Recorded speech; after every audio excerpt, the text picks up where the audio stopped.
আজ নবীজির জন্ম দিবস হায় রে মুমিন ভাই, আজ নবীজির জন্ম দিবস হায়, আজ নবীজির জন্ম দিবস হায় রে মুমিন ভাই, আজ নবীজির জন্ম দিবস হায়।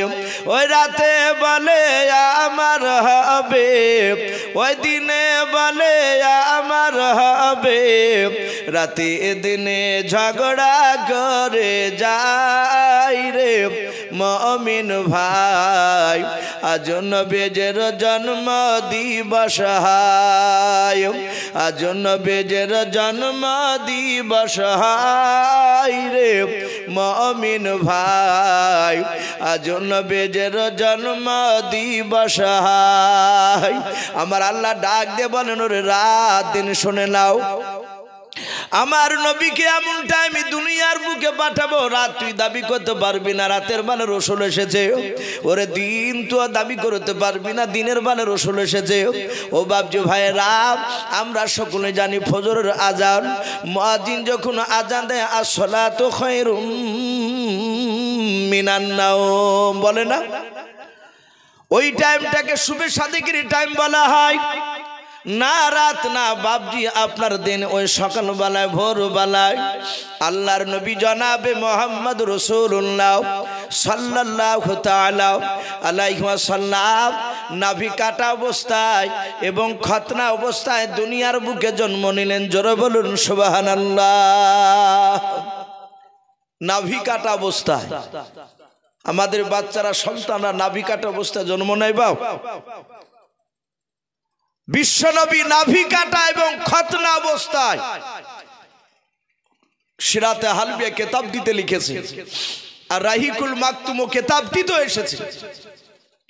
নবীজি চলে আসলে আমিনা রাসূলকে কোলে নিলেন, ওই মেয়েগুলো বাপজি জান্নাতি কাপড় দিয়ে বাপজি জোড়ে ধরলে, মুশকে আম্বার লাগিয়ে দিলে, আমার দরদি রাসূলকে বাপজি চুমা দিয়ে চারটে মেয়ে আমিনাকে রেখে দিয়ে বাপজি কোলে দিয়ে চলে যাচ্ছে। আমিনা ডাক দিয়ে বলে ওগো বোনেরাও, কই তোমাদের পরিচয়টা আমাকে দিলে না? প্রথম নাম্বার মেয়েটা ডাক দিয়ে বলেছিল আমিনাও তুমি আমাকে চিনতে পারো না? বলে না। বলে আমি হযরতে আদম শফিউল্লাহ আলাইহিস সালামের অর্ধাঙ্গিনী বিবি হযরতে মা হাওয়া আলাইহা সালাম। হযরতে আমিনা দি তুমি এটাকে ডাক দিয়ে বলেছিলেন ও বোন তোমার পরিচয়টা দিয়ে দাও। দ্বিতীয় মেয়েটা ডাক দিয়ে বলেছিল বোন আমিনা আমাকে চিনতে পারো না? বলে নাও। বলে আমি হযরতে ইব্রাহিম খলিলুল্লাহ আলাইহিস সালামের অর্ধাঙ্গিনী বিবি, আমি হযরতে মা হাজরা আলাইহা সালাম। 2 নাম্বার 3 নাম্বার মেয়েটা ডাক দিয়ে বলেছিল বোন আমিনা তুমি আমাকে চিনতে পারো না? বলে নাও। বলে আমি হযরতে ঈসা রুহুল্লাহ আলাইহিস সালামের জন্ম দক্ষিণী মা হযরত মরিয়ম আলাইহা সালাম। 4 নাম্বার মেয়েটা মাথাটা নিচু করে দাঁড়িয়ে আছে। আমিনা ডাক দিয়ে বলেছিল বোন তোমার পরিচয়টা তুমি দিয়ে দাও। 4 নাম্বার মেয়েটা ফেলফাল করে আমিনার দিকে চেয়ে বলেন বোন আমার স্বামীর পরিচয় দিতে আমি বড্ড লজ্জা পাই। বলে লজ্জা পাওয়ার কারণ নাই, তুমি বলো। ওরা যে হাসতে হাসতে তারা আনন্দ করে বলেছে কেউ নবীর মাও, কেউ বলেছে নবীর স্ত্রী।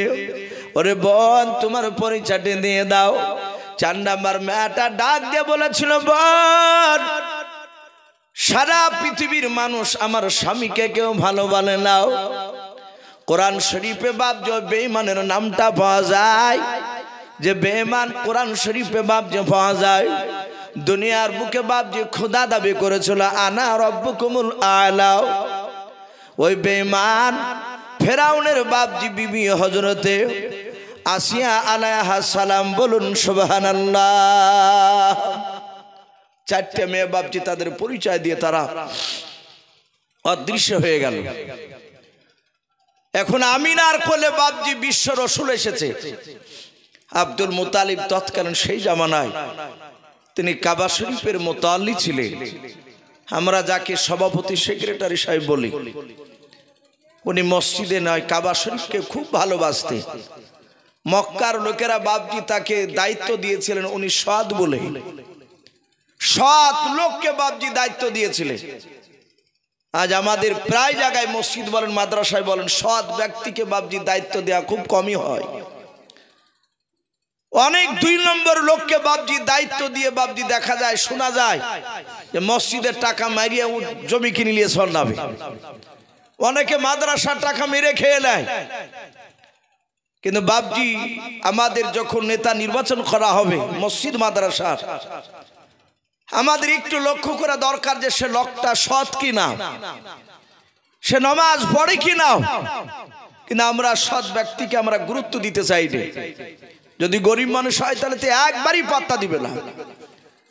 বাপজি আমার সোনা লালেরাও, হযরতে আব্দুল মুতালিব কাবা শরীফের মুতাল্লি ছিলেন, দেখাশোনা করার ওনাকে দায়িত্ব দেওয়া হয়েছিল। উনি শুনতে পেলেন ওনার আব্দুল্লাহর সন্তান হয়েছে, নাম রেখেছে মুহাম্মদ, বলুন সাল্লাল্লাহু আলাইহি ওয়াসাল্লাম। আব্দুল মুতালিব কোলে করে নিয়ে আছে, এত সুন্দর চেহারা, পূর্ণিমার চাঁদকে বাপজি হার মানাবে। নবীজির এত চেহারা, আল্লাহ রসুলকে কোলে করে নিয়ে আছে। আমি জানি না বাপজি আপনারা শুনেছেন কি না। অনেকে বাপজি ইউটিউব থেকে অনেকে বলছেন যে এসো ভাই আপনার জীবনী অনেক বক্তার শুনেছি, আপনারা শুনেছেন। এই যে রেকর্ডিং গুলো হচ্ছে, এদের সাথে হয়তো ব্যক্তিগত বাপজি আমার এদের সাথে কোনো ব্যক্তিগত সম্পর্ক নেই। তারা হয়তো তারা দৌড়ে এসেছে, তাদের হয়তো চ্যানেলগুলো বাপজি চালানোর জন্য। হয়তো আপনারা ইউটিউবে শুনেছেন কি আমার জানা নাই।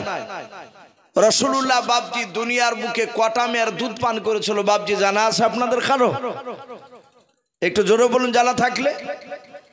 আমার বিশ্ব নবী বাপজি দুনিয়ার বুকে জন্ম নেওয়ার পর দুধ পান করেছিলেন মাত্র 4টা মেয়ার। জোরে বলুন আলহামদুলিল্লাহ। কটা মেয়ার বললাম? 4টা মেয়ে। নবী আমার 4 মেয়ের দুধ পান করেছেন। কোন কোন মেয়ার সেগুলো বাপজি বলবো। প্রথম নাম্বার দুধ পান করলেন আমিনার পেট থেকে জন্ম নেওয়ার পর আমিনারই ওই রাত্রিবেলায় ভোরবেলার দিকে, প্রতিদিন সকালবেলায় বাপজি ভোরবেলাতে আবুল আহাবের বাপজি একটা দাসী ছিল, তার নাম ছিল সোয়াইবিয়া। কি নাম বললাম ভাই একটু জোরে বলে? সোয়াইবিয়া। প্রতিদিন বাপজি ওর বাড়িতে থাকতো, কিন্তু ওই রাত্রিবেলা ভোরবেলায় উঠতো। কিছু মানুষ আছে দেখেন বাপজি নামাজ না পড়লো ভোরবেলাতে বাপজি তার ঘুম হয় না, লোকের সামনে বলে যে ফজর আজান দিলি ঘুম হয় না। আর আমরা বয়স্ক লোকের মুখে শুনতে পাই যে ভোরবেলাতে নূরের বাতাস পাওয়া যায়। বলুন সুবহানাল্লাহ। বলে না নূরের বাতাস? কিছু মানুষ আছে বাপজি রাস্তা রাস্তা দৌড়ে বেড়াবে, ও পেট কমানোর লেগে দৌড়ে বেড়াবে, কিন্তু বাপজি মসজিদের পাহা দিয়ে 4-5 বার রান দিবে, হতভাগা নামাজ পড়তে ঢোকে না। এরকম আছে না নাই বলেন? অনেকেই আছে। ও নামাজ পড়তে যাবে না অথচ সে মুসলমান। আবার চায়ের দোকানে গিয়ে বলবে নবীকে খুব ভালোবাসে। সোয়াইবিয়া প্রতিদিন ওই ভোরবেলাতে উঠতো, প্রতিদিন কেন না সেদিনে উঠেছে। ওঠার পর তাকে দেখছে আসমান থেকে একটা রড লাইটের মতো আলো সোজা আব্দুল্লাহর কুটুরিতে বাপজি পড়েছে আমিনার ঘরে। উনি দূর থেকে দেখলেন ওই আলোতে অনেক মানুষ মনে হচ্ছে ঘোরাফেরা করছে। সোয়াইবিয়া দেখলো এটা আমি আবুল আহাবের দাসী। আবুল আহাব তখন নিদ্রায় ঘুমিয়ে আছে। আমি যদি এখন ডাকতে যাই তাহলে আর ঘুমের ব্যাঘাত ঘটলে হয়তো আমাকে বকবে, মারবে। আর ঘুমের ব্যাঘাত আমি ঘটাবো না। ও ঘুমিয়ে থাকতে থাকতে একটু খোঁজটা নিয়ে আসে কি হলো ওখানে। সোয়াইবিয়া যত কাছে যায় তত বাপজি মানুষ দেখতে পাই না। সেরাতে হালবে কেতাবটিতে লিখেছে আল্লাহ রসুলকে বাপজি জান্নাত থেকে 70,000 ফেরেশতা রহমতের নবীকে স্বাগতম জানাতে এসেছিলেন। বলুন সুবহানাল্লাহ। মানুষরা চিনতে না পারলে জানতে পারলে আল্লাহ তো জানছেন যে ইনি নবী, আমার রসুলকে পাঠিয়েছি। আপনাদের যোগ্য মাওলানা সাহেব রয়েছেন, হাফেজ সাহেব পিলাস এবং আলেম কারি সাহেব মানুষ যারা উলামা বাপজি তারা পড়েছেন। মিরকাত বলে একটা বই রয়েছে, মান্তিকের কিতাব। জেনারেল শিক্ষিত ভাইয়েরা যারা একটু উচ্চ শিক্ষা শিক্ষিত হয়েছেন তারা জানেন যে দর্শন কাকে বলে। দর্শন বলে একটা সাবজেক্ট রয়েছে, এটা বাংলা আমরা বলি, ইংরেজিতে বাপজি ফিলোসফি বলি, তর্ক বিতর্কর বাপজি সেটা সাবজেক্ট। ওর ওই দর্শন বলেন আর ফিলোসফি বলে, তার যদি জ্ঞান না থাকে সে মানুষকে কথা বলে বোঝাতে পারবে না। অনুরূপভাবে ওই কিতাবগুলো ওই বই সাবজেক্টটা কি আমাদের মাওলানা ভাষায় বাপজি ওটাকে মান্তিক বলা হয়, যাকে ফালসাফার ইমাম বলি আমরা, যিনি লিখেছেন এই মান্তিক কিতাব। তে মিরকাত বলে বাপজি একটা বই রয়েছে, ওই বইয়ের বাপজি সারাতে নাই মতনে লেখা আছে খুতবায় আল্লাহ রসুলকে প্রশ্ন করা হলো, হে রসুল আপনি কবে থেকে নবী ছিলেন? এই মুহাম্মদ সাল্লাল্লাহু আলাইহি ওয়াসাল্লামের কথা আমার পূর্বেকার বক্তা হযরত মাওলানা আব্দুল্লাহ সাহেব বারাকাতুহুম আলিয়া উনি বলছিলেন নবী জীবনী বাপজি শুনতে গেলে সত্যি 1-2 দিনে শোনা সম্ভব নয়। তো মোটামুটি কথা একটু বাপজি একটু টাচ দিচ্ছি। তো আল্লাহ রসুল বলেন, এই সাহাবা আমি তখনও নবী রসুল ছিলাম যখন আদম শফিউল্লাহ আলাইহিস সালাম যখন পানি এবং মাটির সাথে মিশ্রিত অবস্থায়, আমরা যাকে কাদা অবস্থায় বলি, নবী বলছেন আমি তখনও রসুল ছিলাম। জোরে বলুন সুবহানাল্লাহ। তাহলে বাপজি রসুলুল্লাহ 40 বছর বয়সে নবুয়তটা বাপজি প্রকাশ হয়েছিল।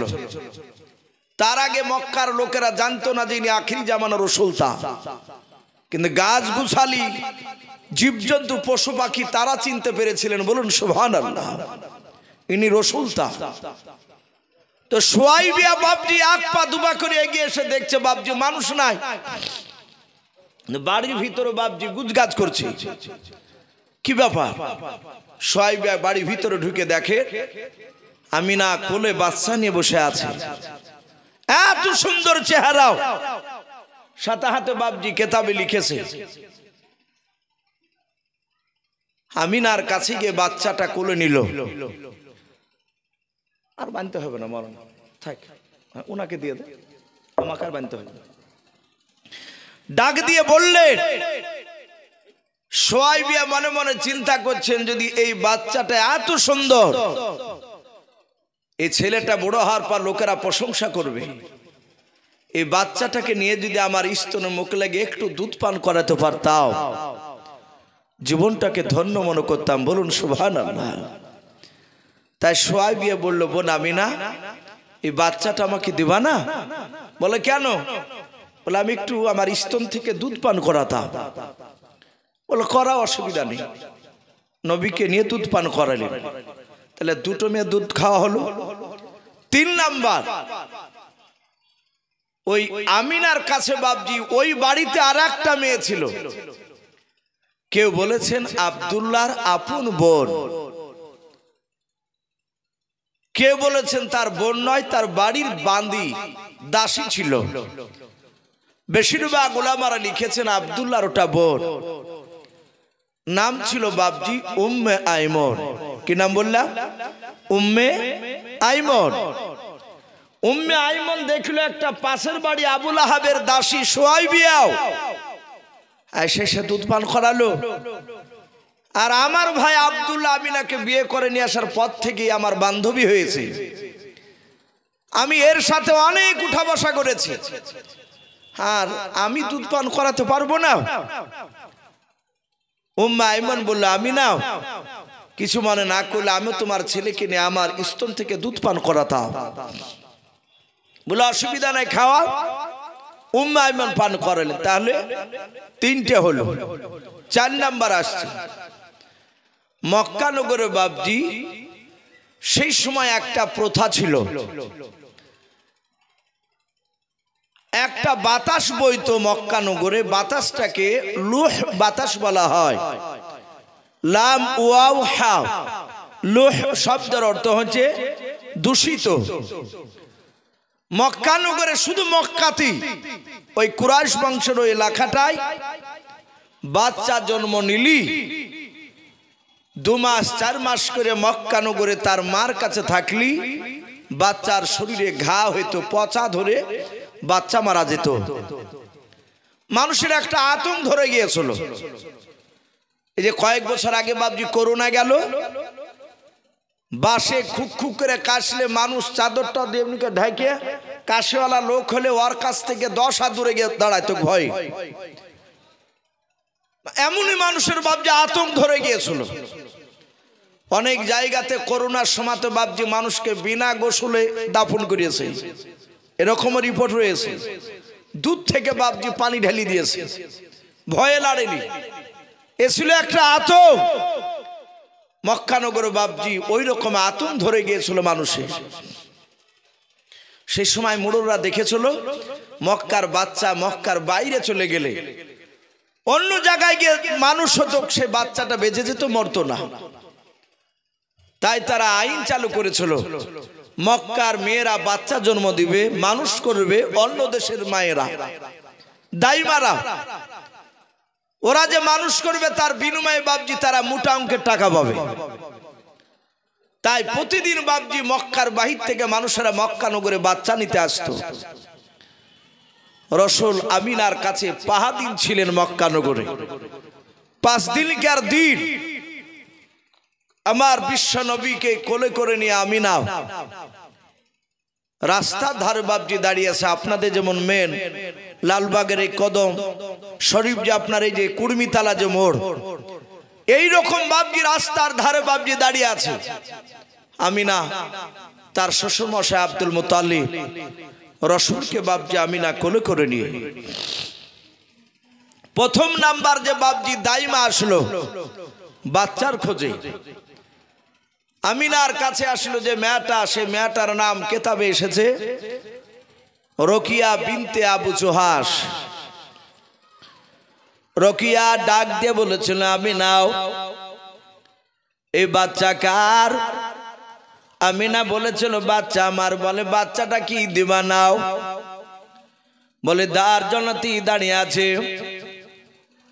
হযরত রকিয়া বিনতে আবু জোহাস মেয়েটাও আল্লাহর রসুলকে বাপজি কোলে নিয়ে বাপজি চুমা দিতে শুরু করে দিলাও। এমন ভাবে ভালোবাসা বাপজি দিতে লাগলো, আদর স্নেহ করতে লাগলো।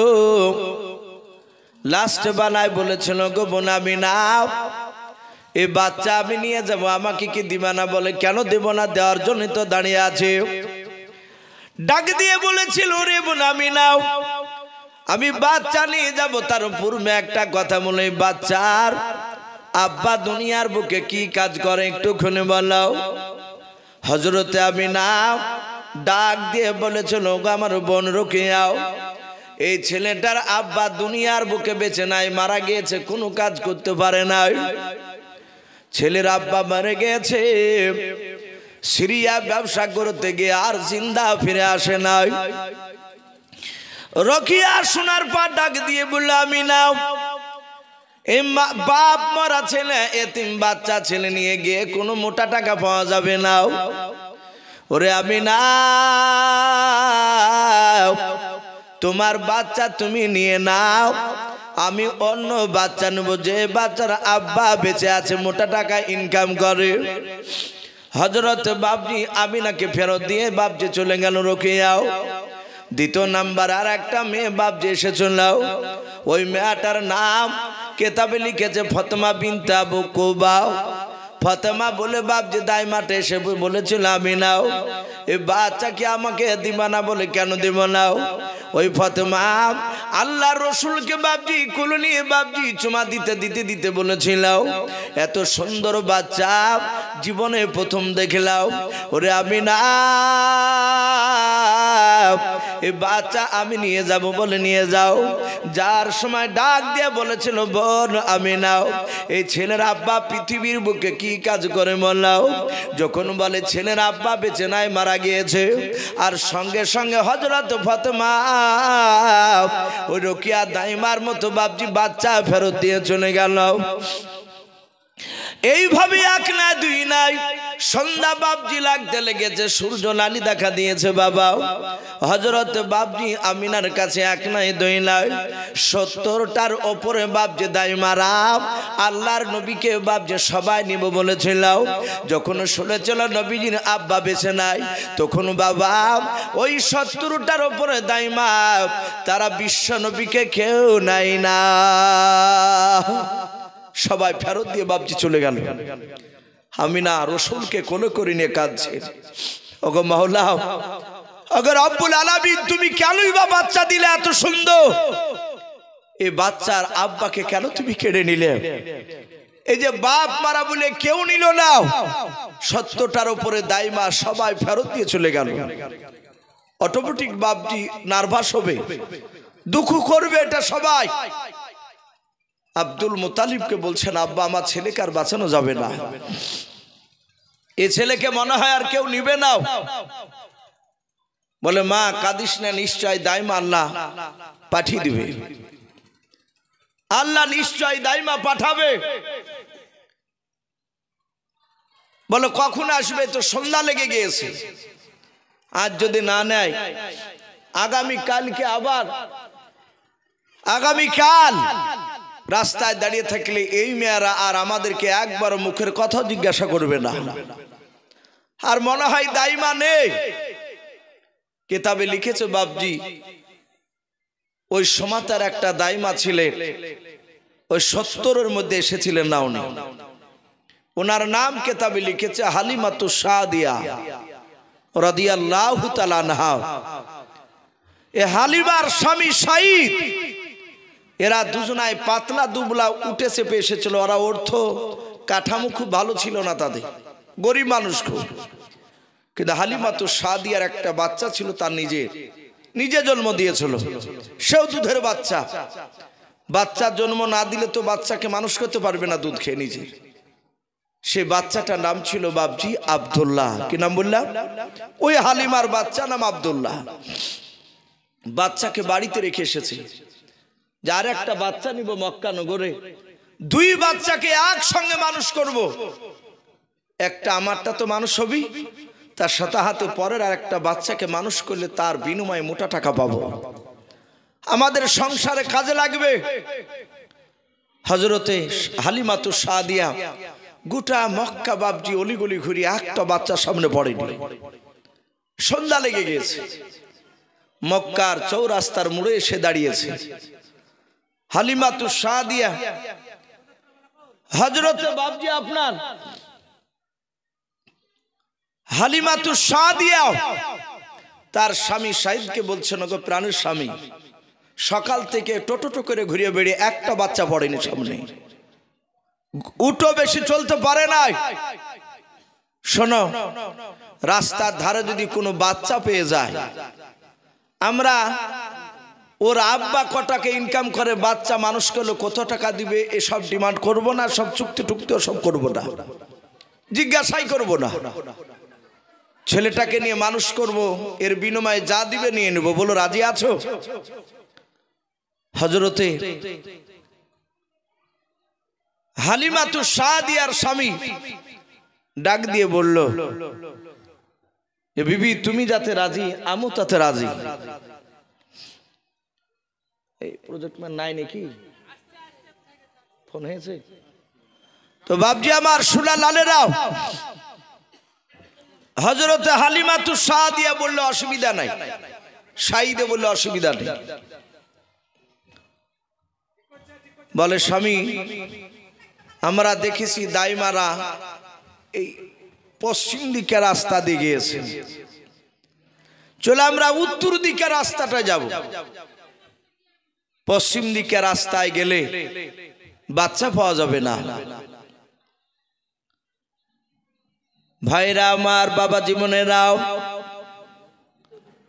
হালিমাতুস সাদিয়া বলে আমরা উত্তর দিকে রাস্তার দিকে যাব বলে রওনা দিলাম। হঠাৎ করে দেখলাম উটটা উত্তর দিকে রাস্তার দিকে, বাবা আপনার একেবারে পশ্চিম দিকে রাস্তার দিকে দৌড়াতে শুরু করলাম। হালিমাতুস সাদিয়া বলেছিল, স্বামী গাও, পশ্চিম দিকে আমরা যাব না। অনেকগুলো দাইমাকে যেতে দেখেছে সকালবেলায়, ওই রাস্তায় মনে হয় একটা বাচ্চা পাওয়া যাবে না। ওগো স্বামী, উটের লাগাম ধরে খিচে তুমি কি করো, পেছন দিকে টান দাও, উত্তর দিকে নিয়ে চলাও। হালিমাতুস সাদিয়া বলেন, আমরা স্বামী স্ত্রী দুজনায় সব শক্তি ব্যয় করে বাপজি উটকে রুখতে পারলাম না। উটের লাগামকে ধরে টেনে বাপজি ঘোরাতে পারলাম না। উটের এত শক্তি দিয়েছেন ওই সময় আল্লাহ, উটকে যত টানে উঠ তত চিহি চিহি করে রে বাবা। উটের ভাষায় উট বলতে চায়, রে আল্লাহর বান্দা বান্দিরাও, ওই 70টা দাইমা যারা গিয়েছিল তারা হচ্ছে হতভাগিনী, তারা কপাল ফাটা, তারা বিশ্ব নবীকে কেউ চিনতে পারে না। সঙ্গে সঙ্গে বাপজি তারা আপনার ওইভাবে কথা বলে, উটের চিহি চিহি করা বাপজি ভাষা তারা কেউ বুঝতে পারে নাই, আমরাও বুঝতে পারি নাই। উটটা বাপজি দৌড়ে চলে যায়। হালিমাতুস সাদিয়ার শাহিদ বলে আমরা দুজনাই দেখলাম উটটা দৌড়তে দৌড়তে দৌড়তে দৌড়তে গিয়ে বাবা অনেকটা দূর বাপজি উটটা দৌড়ে যাওয়ার পর হঠাৎ করে দাঁড়িয়ে গেল, মাথাটা উঁচু করে আকাশের দিকে বাপজি তুলে ধরলাও। যাহাতে বাপজি মাথাটা উঁচু করে ধরলো উটটাই, আমরা লক্ষ্য করে দেখলাম দূরে দুটো মানুষের মাথা দেখতে পাওয়া যায়। হালিমাতুস সাদিয়া বলে দেখলাম আবার উটটা দৌড়াতে শুরু করলো। উটটা দৌড়ে যাওয়ার পর একেবারে বাপজি আমিনার কাছে গিয়ে মাথাটা নত করে উঠে বাপজি নবীজিকে উটের ভাষায় আল্লাহর নবীজিকে সালাম জানালেন। জোরে বলুন সুবহানাল্লাহ। হযরতে হালিমাতুস সাদিয়া ডাক দিয়ে বলেন, আমিনা, এই বোন এই বাচ্চা কার? বলে বাচ্চা আমার, কে দিবা না কেন? কি আমাকে বনে কেন দিব না? হযরতে হালিমাতুস সাদিয়া বলেন, যাতে নবীজিকে নিলাম ধরলাও। সঙ্গে সঙ্গে হালিমাতুস সাদিয়া বলেন, আমার গোটা শরীরখানা ক্লান্ত হয়েছিল, গরম হয়েছিল, যখন আমি নবীজিকে কোলে নিলাম গোটা দেহটা শীতল হয়ে গেল, ঠান্ডা হয়ে গেল। জোরে বলুন সুবহানাল্লাহ। আল্লাহ ভাই একটু জিকির করুন, লা ইলাহা ইল্লাল্লাহ, লা ইলাহা, একটু মাঝে জিকির করে নি, লা ইলাহা, আরো জোরে লা ইলাহা, লা ইলাহা ইল্লাল্লাহ, লা ইলাহা ইল্লাল্লাহ, লা ইলাহা ইল্লাল্লাহু মুহাম্মাদুর রাসূলুল্লাহ সাল্লাল্লাহু তাআলা আলাইহি ওয়াসাল্লাম। নবীজিকে বাপজি কোলে নিয়েছেন। হালিমা বলছেন শরীর আমার ঠান্ডা হয়ে গেছে। আল্লাহর নবী জনাবে মুহাম্মদ রাসূলুল্লাহ সাল্লাল্লাহু তাআলা আলাইহি ওয়াসাল্লামকে হালিমাতুস সাদিয়া নবীজিকে কোলে নিয়ে বাপজি চুমা দিতে লাগলেন। আমার আমিনা হালিমাতুস সাদিয়া চুমা দেওয়া দেখে কান্না শুরু করলেন। হালিমা ডাক দিয়ে বলেছিল, বোন আমিনাও, আমি তোমার ছেলেকে মহব্বত করেছি, চুমা দিছি, আর তুমি কেন আমার দিকে চেয়ে চেয়ে কেন কান্না করেছো বলো? আমিনা বলে, বোন হালিমা, তোমার মতো এক নাই দুই নাই, তোমার আগে 70টা দাইমা তোমার মতোই তারা চুমা দিয়েছিল। শেষের বেলায় তারা জিজ্ঞাসা করেছিল ছেলের আব্বা কি করেন বলো।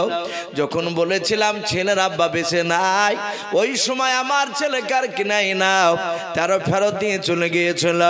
ওরে হালিমা, আমার মনে হয় ওই তোমরা ওই 70টা দাইমার মতো তোমরাও হয়তো লাস্ট বেলায় তুমিও চুমা দিয়াও। ছেলের আব্বা মারা গিয়েছে, সে হয়তো ছেলেটা নেবা না, আমার ছেলেকে হয়তো ফেরত দিয়ে চলে যাবা। ওরে বোন, এই জন্য আমি কাঁদছি। হযরতে হালিমাতু সাদিয়া নিজের কাপড়ে আঁচল দিয়ে বাপ জাবির আর চোখের পানি মুছে দিলেন। বললেন, বোন কাঁদিস রে, আমি দুঃখে নেই, আমি গরিব, আমি অর্থহীন, আমার বেশি টাকা পয়সা নেই।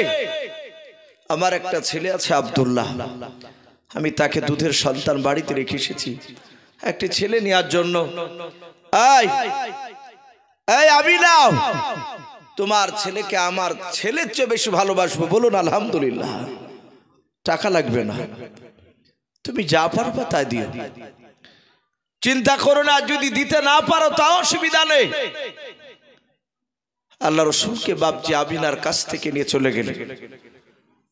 হালিমাতু সাদিয়া বলে, আমার 6টা ছাগল ছিল বাড়িতে, কেউ বলেছেন 7টা, 6-7টা ছাগল। তার স্তনগুলো শুকিয়ে থাকতো, দুধ হতো না, পেট ভরে বাপজি খাবার খেতে দিতে পারতাম না। ওই এলাকাতে বাপজি খুব বেশি ঘাস ছিল না, এমন যে ঘাস ছিল আর অনেক মানুষের ছাগল ছিল, দম্বা ছিল, উট থাকতো, সবার পেট ভরতো না। হালিমাতু সাদিয়া বলেন, আমি নবীকে কোলে করে নিয়ে যাহাতে আমার এরিয়ার মধ্যে পৌঁছালছি, আমি আমার বাড়ির দিকে গেলাম। দেখলাম আমার ছাগলগুলো আগে থেকে দাঁড়িয়ে তারা আনন্দ করছে, আর স্তনের দিকে তাকিয়ে দেখলাম আল্লাহ রসুলের বরকতে অটোমেটিক আল্লাহর কুদরাতে ওই ছাগলগুলোর স্তনে দুধে ভরপুর হয়ে গিয়েছিল, বলুন সুবহানাল্লাহ। হালিমাতু সাদিয়া বলেন, আমার তকদির পাল্টাছে তা বুঝতে পেরেছি। বাড়ি নিয়ে গেলে, বাড়ি নিয়ে যাওয়ার পরে পাড়ার লোকেরা আলাঙ্গনা শুরু করে দিয়েছে, হালিমা ছাগল বিনা ঘাসে পেট ভরে কি করি, আর ওই যে স্তনে দুধ ভরে যায়। পাড়ার মেয়েরা বলে যে হালিমার ছাগল যেখানে থাকবে ওখানে বাঁধিয়ে দিব আমরা, দেখি পেট ভরে কিনা। তাফসীরে লিখেছে তার বরকতে ওদের ছাগলের বাপজি পেট ভরে যেত, বলুন সুবহানাল্লাহ। এ ছিল নবী। হালিমাতু সাদিয়াকে তার স্বামী বলে, ওগো বিবি, সেই মক্কা নগর থেকে বাচ্চা নিয়ে এসেছো, অনেকটা দেরি হয়ে গিয়েছে, কলিজা টুকরা বাচ্চা দুধ পান করেনি অনেকক্ষণ, একটু ওকে দুধ পান করা। আল্লাহর নবীকে বাপজি হালিমাতু সাদিয়ার ডান দিকের স্তনে মুখটা লাগিয়ে দিন, উনি দুধ খেতে শুরু করলেন। দুধ খাওয়া যাওয়ার পর দুধ যখন বাপজি খাওয়া হয়ে গেল, হালিমাতু সাদিয়া নিজের বাম দিকের স্তনে মুখটা লাগাতে গেলেন। হালিমাতু সাদিয়া দুধ এত চেষ্টা করে খাওয়াতে গেলেন বাম দিকের স্তনটায়, শত চেষ্টা করে দুধ আর খাওয়াতে পারলেন না, বলুন সুবহানাল্লাহ। আল্লাহ রসুল বাম দিকের স্তনে মুখ লাগালেন না। রসুলকে আল্লাহ জানিয়ে দিয়েছেন, হে রসুল, যে মেয়েটার আপনি দুধ পান করছেন ডান দিকে আর স্তনে, বাম দিকটা রেখে দেন, আপনার আর একটা দুধ ভাই আছে, ওই মেয়েটারই ছেলে, সে বাম দিকের স্তনটা মুখ লেগে দুধ খেয়ে বড় হবে, বলুন সুবহানাল্লাহ। আমাদের মা বোনেরা দেখেন, বাচ্চাকে দুধ খাওয়ালে একটা স্তন খেয়ে ছেড়ে দেয় না। বুড়ো মেয়েরা থাকলে, বুড়ি মেয়েরা যারা পাশে থাকে, দাদি সম্পর্কে হয়, তারা বলে ভাত খাওয়ালি তরকারি খাওয়ালি নিয়ে মানে দুটোতেই মুখ দেওয়াতে হয়। কিন্তু ভাই কিছু মনে করবেন না, এখন এটা শোনা যাচ্ছে আর প্রায় মানুষই বাপজি এটা শুনতে পাচ্ছে। এখন 100টা মেয়ে যদি বাচ্চা জন্ম দেয় তো 95টা মেয়ে তার স্তনের দুধ বাপজি খাওয়াতে চাইছে না, ও তোলা খাওয়াইছে। লোকের সামনে বলছে যে আমার স্তনে দুধ নাই, দুধ পায় না, যে মানে ও বুড়ি হবে না, বুঝলেন, ও জওয়ানই থাকতে চাইছে। এটা হচ্ছে উদ্দেশ্য ওদের। হযরতে হালিমাতুস সাদিয়া উনি বলেন যতদিন দুধ পান করেছে আমার মুহাম্মদ সাল্লাল্লাহু আলাইহি ওয়াসাল্লাম ওই ডান দিকটা ছাড়া বাম দিকটা মুখ লাগে খায়নি। বলুন সুবহানাল্লাহ। নবী আস্তে আস্তে বড় হলে হালিমাতুস সাদিয়ার বাড়িতে 2 বছর 28 মাস বাপজি পার হয়ে গেল। নবীজি দুধ খাওয়া একেবারে বন্ধ করে দিয়েছিলেন। রসুলের বয়স তখন বাপজি 4 বছর। ক বছর বললাম? 4 বছর।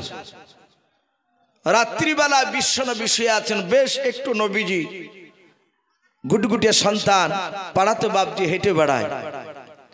হালিমাতুস সাদিয়া সব সময় সাথে করে নিয়ে বেড়ায়।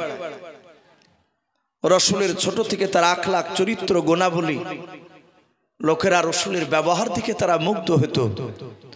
পাড়ার ছেলেরা নবীজির সাথে খেলাধুলা করতে আসতো এবং খেলা করতে কার বলতো, হে ভাই মুহাম্মদ সাল্লাল্লাহু আলাইহি ওয়াসাল্লাম মাঠে যাবে না আমাদের সঙ্গে?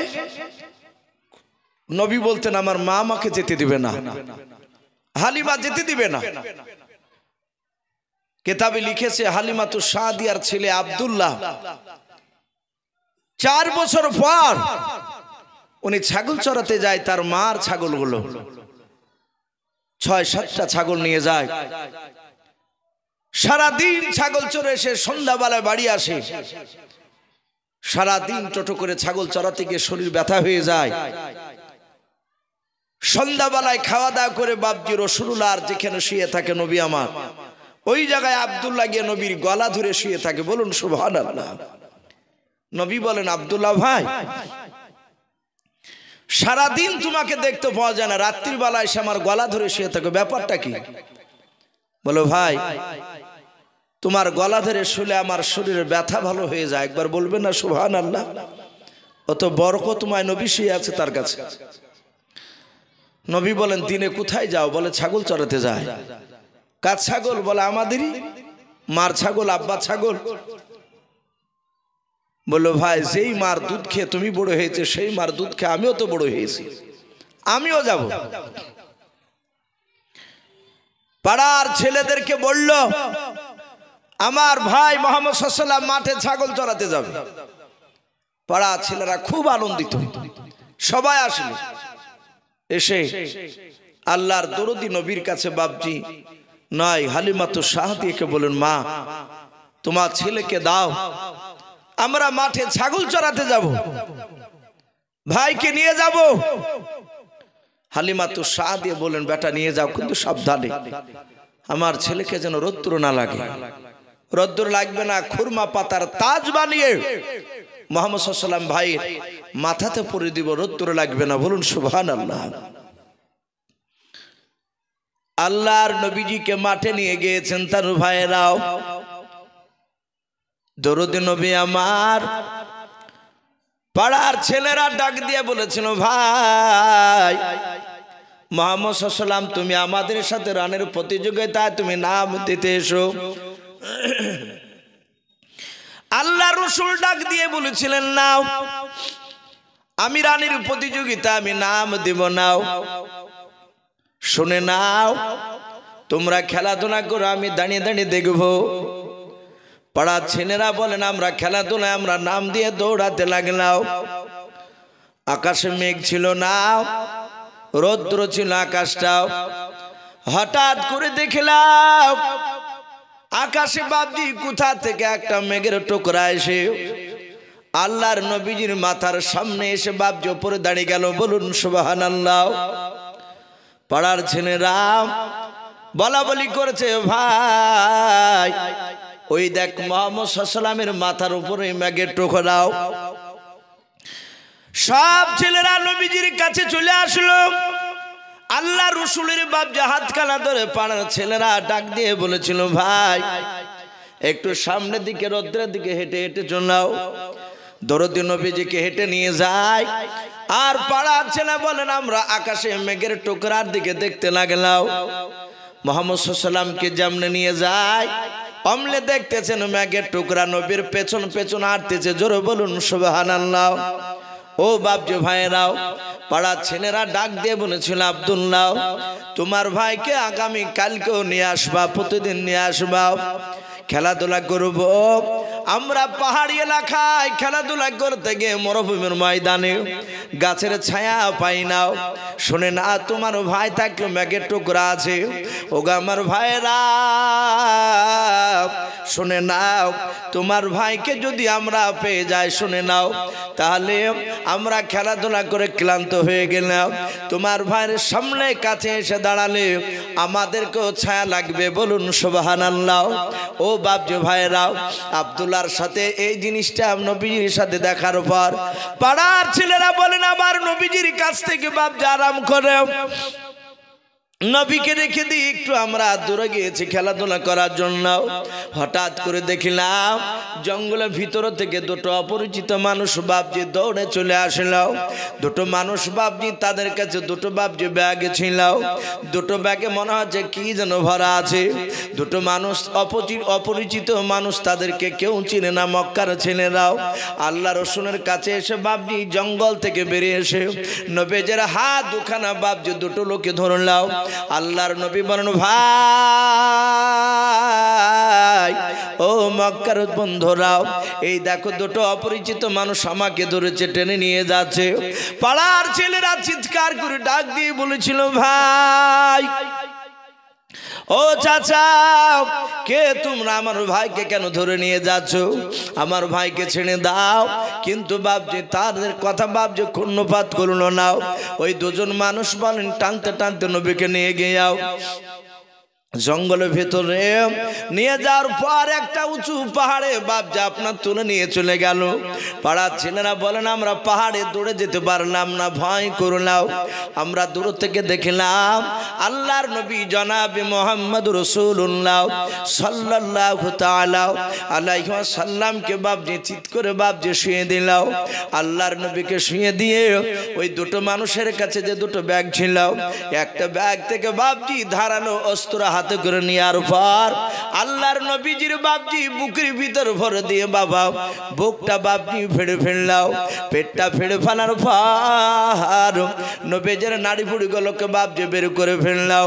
পাড়ার ছেলেরা বাপজি ভয়ঙ্কর দৃশ্য দেখে হাউমা করে সবাই কান্না করতে করতে হালিমার কাছে দৌড়ে চলে গেল। যার পর ডাক দিয়ে বলেছিল, মা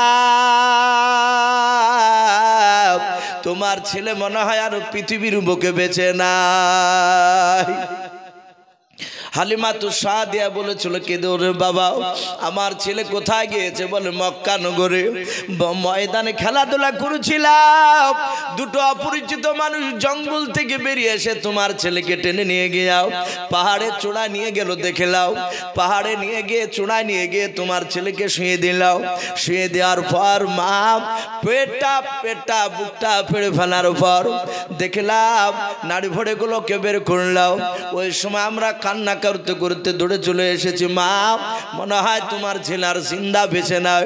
আল্লাহর নবী জনাবে মুহাম্মদ রাসূলুল্লাহ সাল্লাল্লাহু তাআলা আলাইহি ওয়াসাল্লামের বাপজি জন্ম দক্ষিণ মা দুধ মা হালিমাতু সাদিয়া বাপজি পাড়ার ছেলেদের মুখে নবীর কথা শুনে নবী বেঁচে নাই শুনে বাপজি দৌড়ে চলে গেলেন। হালিমাতু সাদিয়া আগে দৌড়ে চলে যায়, পেছন পেছন বাবা হযরত বাপজি মক্কার ছেলেরা দৌড়ে যায়। হালিমা জঙ্গলে যাওয়ার পর বলেছিল, বাবা কোন দিকের পাহাড়ে নিয়ে গিয়েছে বলো? বলে মা এই দেখো পাহাড়টা নিয়ে গিয়েছেন। তাই নাকি? বলে হ্যাঁ।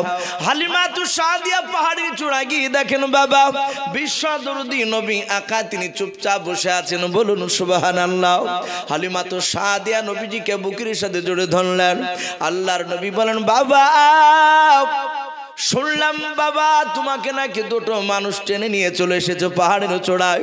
হালিমাতু সাদিয়া যখন জিজ্ঞাসা করলেন, ডাক দিয়ে বলেছিল, মা ওই দুটো মানুষকে চিনতে পারলাম না, আমার বুকটাকে ফেড়ে ফেললাম। আর একটা মানুষ দেখলাম তার কাছে পানির জায়গা ছিল, আমার নাড়ি ভুঁড়িগুলো সব বের করে নিয়ে ওই পানিতে খলবল করে ধৌত করার পর আবার আমার পেটের ভিতর ভরে দিয়ে আমার পেটটা সাপ দিয়ে ঠিক করে চলে গেল। ওরে বাবা তোমার কি কষ্ট হয় নাই? আল্লাহর নবী বলেন, সব তাকে তাকে দেখতেছিলাম, একটু একটু হালকা ব্যথা করেছিল, বেশি ব্যথা করে নাই। বলুন সুবহানাল্লাহ। কিতাবে লিখেছে রাসূলের বাপজি 4 বছর বয়সে সিনা চাক করা হয়েছিল। ওই যে পানিটা ছিল, পানিটা ছিল কাউসারের পানি জান্নাতে। বলুন সুবহানাল্লাহ। আমার বিশ্ব নবীজির ব্যাপারে সব হালিমাতু সাদিয়া জানলে। হালিমাতু সাদিয়া বললেন, বাবা আগামী কাল থেকে তোমাকে যেতে দেব না। ভাই অনেক লম্বা ঘটনা আছে, আমি তাও তো মোটামুটি ছেড়ে দিছি কথা। আমার বিশ্ব নবীজিকে বাপজি হালিমাতু সাদিয়া আর 2 বছর রাখলে, টোটাল 6 বছর। মুফাসসিরিন কেরাম লিখেছে 6 বছর পুজতে বাপজি মাত্র আর 1 মাস বাকি ছিল। আল্লাহ রসুলকে বাপজি হালিমাতু সাদিয়া দেখলে আর এখানে বাড়িতে থাকা যাবে না। আমিনার একটাই সন্তান, যদি মুহাম্মদ সাল্লাল্লাহু আলাইহি ওয়াসাল্লামের যদি কিছু হয়ে যায় তাহলে আমি তার কোল ভরে দিতে পারবো না, তার কোলটা খালি হয়ে যাবে। আমিনা বাচ্চাটা রেখে আসি, কিন্তু বড্ড মায়া হয়ে গিয়েছে নবীজির উপরে। হালিমা রেখে কি করে থাকবে, এ চরম টেনশন আছে। বাপজি বিশ্ব নবীকে নিয়ে বাপজি চলে আসলেন।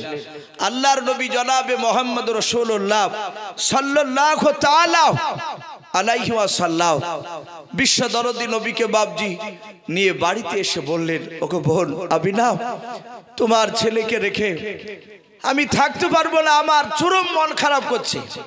কিন্তু মারে বোন রে, তোমার তো আর ছেলে নাই, একটাই ছেলে, তুমি আমাকে আমানত দিয়েছিলে, আমি আমানত ফিরিয়ে দিলাম। আল্লাহ রাসূল সাল্লাল্লাহু তাআলা আলাইহি ওয়াসাল্লাম বিশ্ব দরদি নবী বাপজি তার জনম দুঃখিনী মা আমিনা বললেন, হালিমাতু সাদিয়া আমার ছেলে আমার বাড়িতে থাকবে, কিন্তু হালিমা তোমার যখনই মন খারাপ করবে তুমি এসে আমার ছেলেকে 2-4 দিনের মতো নিয়ে যাবা। এই পারমিশন আমি দিয়ে রাখলাম। বলুন সুবহানাল্লাহ। এই অনুমতি দিয়ে রাখলাম। হালিমাতু সাদিয়া চলে গেলে নবীজি আমিনার বাড়িতে থাকতে লাগলে।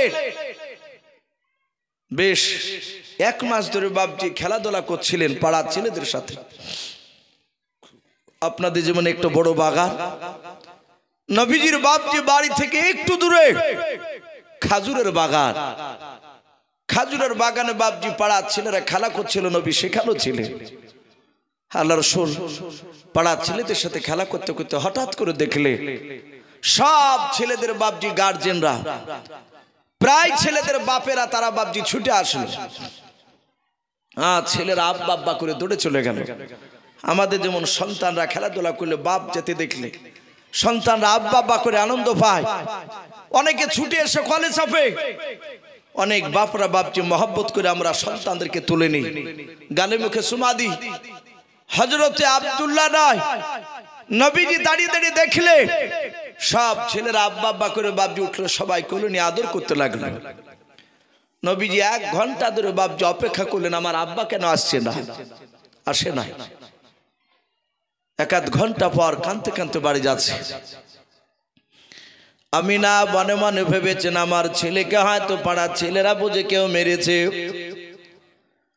আমিনা ঘর থেকে বেরিয়ে গিয়ে ডাক দিয়ে বলেন, ওগো বেটা, তোমাকে কে মেরেছে বলাও। আল্লাহর নবী জনাবে মুহাম্মদ রাসূলুল্লাহ সাল্লাল্লাহু তাআলা আলাইহি ওয়াসাল্লাম, আল্লাহর নবী দুরূদ নবী বাপজি কান্না করিতে করিতে বলেছিলেন, ওগো মা, আমাকে মক্কার ছেলেরা কেউ মারে নাই মা। সব ছেলেদের আব্বাদেরকে দেখলাম তারা দৌড়ে চলে গেল, সবাই তারা আব্বা আব্বা করে তাদের কোলে চড়লাও। ওগো মা, আমার 6 বছর হতে চলল মা, আজ পর্যন্ত আমি আমার আব্বাকে দেখতে পেলাম না। হালিমা তো সাদে এত ভালোবাসা দিয়েছিলেন, বাপের কথা একেবারে ভুলে গিয়েছে। নবী বলেন, মা আব্বা কই? হালিমা তো সাদিয়া নয়, আমি না মনে মনে ভাবছি, আমি এই মুহূর্তে যদি বলি তোমার আব্বা মারা গিয়েছে, তাহলে ছেলে খুব আঘাত পাবে। তাই একটু কৌশল করে কথাটা বললেন, বাপরে তোমার আব্বা তোমার নানার দেশে গিয়েছে ব্যবসা করতে, আসেনি। ওই যে সিরিয়া ব্যবসা করতে গিয়েছিল। একটু কৌশল করে কথাটা বুঝাতে চাইলে। আমিনার উদ্দেশ্য ছিল যে আমার বাপ মার কাছে নিয়ে গেলে, সন্তান আমার ছেলেকে নিয়ে গেলে তার নানা নানির মহাব্বত এমনই দিবে, নানা নানির ভালোবাসাতে তার আব্বার কথা ভুলে যাবে। বলুন সুবহানাল্লাহ। হাদিসে এসেছে, আপনার বাড়িতে যদি বাপজি মেয়ের ছেলেরা আসে কিংবা মেয়েরা লাতি লাতিনি যদি আসে বিটির তরফে, আপনার বেটারও নাতি নাতনি আছে, আপনি বাজার থেকে কোনো জিনিস নিয়ে আসলে আগে বেটার ছেলের আগে দিবেন না, আপনার মেয়ের ছেলেদের আগে দিবেন যদি আপনার বাড়িতে থাকে। আল্লাহ রাসূল নাতিদেরকে খুব ভালোবেসেছিলেন। আর আমাদের এক শ্রেণীর কিছু গোড়া লোক থাকে, ওরা বা দেখা যায় বেটার ছেলেকে বেশি ভালোবাসে, বিটিটা থাকিলে ওকে পরে দেয়। যদি বলে কি ব্যাপার ওকে দিছ না, বলে ও আমাকে খাটলি ধরবে নাকি, আমার ছেলে আমার খাটলিটা আগে ধরবে, এ যুক্তি খাড়া করে। কিন্তু না, আপনার বিটির ছেলে মেয়ে তো কয়েকদিন কার জন্য এসেছে বেড়াতে, ও তো চলে যাবে। আর আপনার ছেলের ছেলে ও তো সব সময়তে আপনার কাছে থাকবে, আপনার কাছে মহব্বত সে বেশি পাবে। কিন্তু বিটির ছেলে মেয়ে আসলে তাকে একটু মহব্বত বেশি করা দরকার। আমিরা মনে মনে ভাবলেন হয়তো মহব্বতে ভুলে যাবে, তাই বলল, বাবা তোমার আব্বা নানার দেশে গিয়েছে। বলে, মা আমি এখনই যাব, আমি নানার দেশে এখনই যাব। বলে, বাবা তোমার আব্বা যাওয়ার পর থেকে তোমার দাদার বিনা অনুমতিতে কোথাও যাই না। বলুন সুবহানাল্লাহ। তোমার দাদার কাছে অনুমতি লাগবে। বলে, মা আমি ঘরে বসলাম, তাড়াতাড়ি দাদার কাছ থেকে অনুমতি নিয়ে এসো। আমি না গিয়ে বলেন, আব্বা হঠাৎ করে আপনার নাতি আব্বাকে দেখবো বলে বাহানা খুঁজেছি, জুড়েছে, আব্বা কই? তাই বলছে, তা একটু বাহানা করে বলেছি যে তোমার নানার দেশে গিয়েছে ব্যবসা করতে, আসেনি, মারা গেছে কথা বলিনি। যদি কিছু মনে না করে আমাকে 2-4 দিনকার মতো অনুমতি দিলে আমি আমার আব্বার বাড়িতে নিয়ে গিয়ে আপনার নাতিকে তার নানা নানির মহব্বত দিয়ে তার আব্বার কথাটা ভুলে নিয়ে আসতাম। আব্দুল মুত্তালিব হাকিমা কিছু না বলে উনি হাওয়া করে কান্না করতে লাগলেন। আমিনা ডাক দিয়ে বলেছিলেন, আব্বা আপনি মানা করলেন না, যেতে বললেন না, কেন কান্না করেছেন? আমার দিকে চেয়ে চেয়ে বলেন। হযরতে আব্দুল মুত্তালিব ডাক দিয়ে বলেছিল, আমিনা যেই দিনকে তোমার স্বামী আব্দুল্লাহর ভাইরাও সিরিয়ায় নিয়ে যাওয়ার জন্য আমার কাছে অনুমতি চাইতে এসেছিল, ওগো আব্বা অনুমতি দেন, আব্দুল্লাহকে সিরিয়ায় ব্যবসা করতে নিয়ে যাব। ওরে মা, ওই দিন আমার বুকের ভিতরটা একটু চমকে উঠেছিল। আমার মনে হয় আব্দুল্লাহ সিরিয়া যেদিন চলে যাবে আর ঘুরে আসবে না, ওটাই বলেছিল। ওরে মা, আমি নাম তুমি যখন অনুমতি চাইলাও আমার বুকের ভিতরটা চমকে উঠলো সেদিনকার মতো। আমার মনে হয় ও আমি না, তুমি তোমার আব্বার দেশে চলে গেলে তোমার স্বামীর মতো হয় তার জিন্দা ফিরে আসবে না। মারে এই জন্য আমি কাঁদছি। আমি না বুঝতে পারলেন যেতে দিবে না, উনি থাকতে লাগলেন। বাড়িতে এসে বললেন, বাবা তোমার দাদা অনুমতি দিল না। বলে, দাদা দিল না? বলে না। নবী আরো কাঁদতে লাগলেন। আব্দুল মুত্তালিব মনে মনে ভাবলেন, আমি আমিনাকে বারণ করে মনে হয় ভুল করেছি, আমি যাই, আমি আমিনাকে ডাকি। আবার আব্দুল মুত্তালিব ডাকছেন, আমিনা, এই আমিনা। আমিনা বললেন, আব্বাজি ডাকছেন? বলে হ্যাঁ। বলে, মারে আমি ভুল করেছিলাম, তোমাকে বারণ করে তুমি যাও, কিন্তু তুমি তো ভালো জানো যে আব্দুল্লাহ ইন্তেকাল করার পরে আমি আর থাকতে পারি না তোমাকে না দেখলে। ওরে মা, তোমার পেট থেকে আমার নাতি জন্ম নেওয়ার পরে আমার নাতিকে একটা দিন আড়াল করে আমিও থাকতে পারি না। জোরে বলুন সুবহানাল্লাহ। মা যাচ্ছ যাও, বেশি নয় মাত্র 7 দিন থাকবা। কদিন বললাম? 7 দিন। 7 দিনের বেশি থেকেও না। বলে, আব্বা 7 দিনের 1 ঘন্টা বেশি কাটাবো না। নবীজির দাদা আব্দুল মুত্তালিব তার যে একটা বিটি ছিল উম্মে আইমন, তাকে ডেকে বললেন, উম্মে আইমন, তুমি এই মুহাম্মদ সাল্লাল্লাহু আলাইহি ওয়াসাল্লামকে নিয়ে যাও, তোমরা 2 মায়ে আমার নাতির খেয়াল রাখবা, আর আমি না যদি ভুলে যাই তাহলে স্মরণ করে দিও 7 দিনের বেশি থাকতে বারণ করেছে আমি। ঠিক আছে আব্বা, চিন্তা নেই। রাসূলকে নিয়ে বাপজি চলতে লাগলো তায়েফ নগরে, ওই নবীজি নানার বাড়িতে। আল্লাহর নবী জনাবে মুহাম্মদ রাসূলুল্লাহ সাল্লাল্লাহু তাআলা আলাইহি ওয়াসাল্লাম বলেন, আল্লাহ রাসূল বলেন, আমার মার উম্মে আইমন ফুফুমা দুজনায় নানার বাড়ি নিয়ে যেতে যেতে যেতে যেতে যেতে যেতে যেতে বাবা ওই মাকামে আবওয়া যখন পার হচ্ছিলেন, নবী বলেন, আমাকে দেখলাম আমার মা একটা বাবলা গাছের ছায়ার তলে আমাকে দাঁড় করে দিলেন। ডাক দিয়ে বলেন, বাবা এখানে তুমি আরাম করো, আমরা একটু আসতেছি। নবী বলেন, আমরা গাছের গুড়িতে আমি দাঁড়িয়ে গেলাম। আমার মাকে দেখলাম সামনে গিয়ে একটা উঁচু কবরের কাছে যাওয়ার পর কবরের মাথার পাশে গিয়ে দাঁড়িয়ে দাঁড়িয়ে বাপজি কান্না করতেছে। নবী বলেন, আমি দেখলাম ওই কবরটার পায়ের দিকে আমার ফুফুমা দাঁড়িয়ে দাঁড়িয়ে কান্না করতেছিলেন, কাঁদছে। আচ্ছা বলেন বাপ, এখানে অনেক বাপজি ভাই রয়েছে, এখন মেয়েদেরকে কবরে যাওয়া যাবে বাপ? একটু কথা বলেন। কবরে জিয়ারত করতে এখন যাওয়া যাবে না, কিন্তু এক শ্রেণীর মানুষ বাপজি তারা এই ফতোয়াটা দেয় না, এই মশলাটা বলে না যে মেয়েরা কবরে যাওয়া বাপজি মেয়েদের জন্য নিষিদ্ধ, যাওয়া যাবে না। অথচ অনেক পীরের দরবারে হাজার হাজার মেয়েরা যায়, যায় কি যায় না? কথা বলে, অনেকেই যায়, একটুকু বলে না। আল্লাহ রসুলকে বলেন, ওগো নবী, মেয়েদের কবর জিয়ারত করতে যাওয়া যাবে? নবী বলেন, জিয়ারত তো দূরের কথা, যেদিন থেকে তুমি বলবা যে অমকের কবর জিয়ারত করতে যাব, তোমার যাওয়ার আগেই ওই যেদিন থেকে যাব বলবা সেদিন থেকে আল্লাহর লানত তোমার উপর বর্ষিত হবে, বদদুয়া। আল্লাহ মেয়েদেরকে বাপজি কবরস্থানে যেতে নেই, কবর জিয়ারত করতে যেতে নাই, বেটা ছেলে যাবেন যান। যেসব কবরে বাপজি শরিয়াত বিরোধী কাজ হয় সেসব কবরে না যাওয়াই দরকার। অনেক কবর বাপজি এখন সিজদা চলছে, কবরের মাটি নিয়ে বাপজি গায়ে মাখছে, কবরের কাছে গিয়ে বাপজি চুমা দিচ্ছে, কবর জিয়ারত করে আবার পেছন ঘুরে হাঁটছে না। যে কবরকে পেছন করে তা হাঁটা ঠিক নয়, তাই বলে বাপজি পেছনে এভাবে ঘুরতে ঘুরতে চলে যাচ্ছে। এখন এক শ্রেণীর মানুষ এগুলোকে বাপজি বলতে গেলে আবার খারাপ মনে করছে।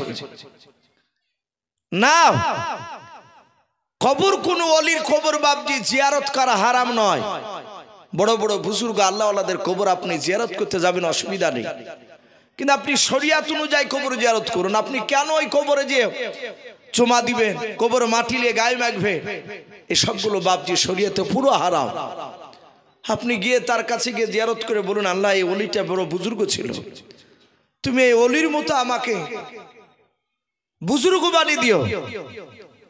হে আল্লাহ, আমি যেন কোরআন সুন্নাত মোতাবিক যেন চলতে পারি সেই তৌফিক দিও। আপনি গিয়ে সেখানে বলতে পারেন এই ব্যক্তি এত বুজুর্গ ছিল, আল্লাহওয়ালা ছিল। তাই বলে কবরের কাছে গিয়ে বাপজি পীরের কাছে আবার কিছু চাওয়া যাবে না, এগুলো বাপজি খুব সাবধান। এক শ্রেণীর আলেমরা জানছে এটা অন্যায়, তবু বাপজি বলে না, বললে হয়তো সেসব জায়গা তার ডাকবে না তাকে। বাপজি আমার সোনা লালেরা, কিন্তু সেই সময় তখন কবরে যাওয়া মেয়েদের বাপজি নিষিদ্ধ তখন হয়নি, কারণ নবীর উপর তখন তো কোরআন নাজিল হয়নি।